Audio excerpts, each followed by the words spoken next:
Hi అండి. అందరూ ఎలా ఉన్నారు?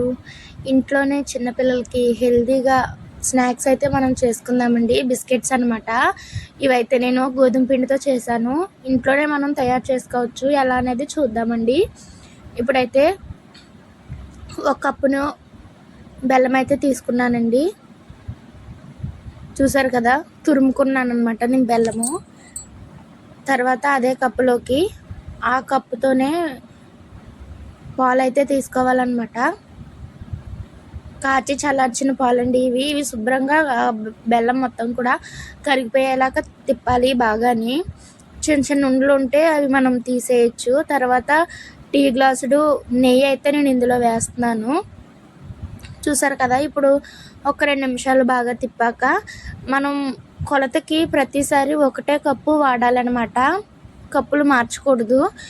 ఇప్పుడు నేను ఏ కప్పుతో అయితే బెల్లము పాలు తీసుకున్నానో అదే కప్పుతో 4 కప్పులు అయితే నేను గోధుమ పిండి అయితే వేసానండి.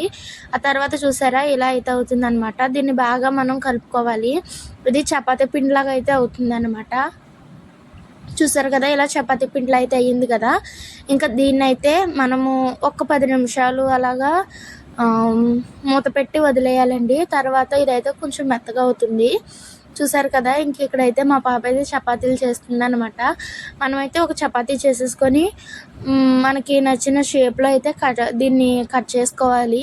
నేనైతే బాటిల్ మూత ఉంటుంది కదండి, దాంతో అయితే ఇలాగ రౌండ్ షేప్ అయితే వచ్చేలాగా చేస్తున్నాను. చూసారు కదా, మనం చపాతీ అంత పలచగా అయితే చేసుకోకూడదు. దీనికైతే దళసరిగానే ఉండాలి.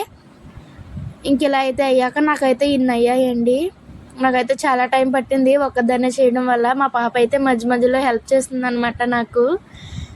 ఇంకా తర్వాత నూనె బాగా మరిగిపోకూడదండి.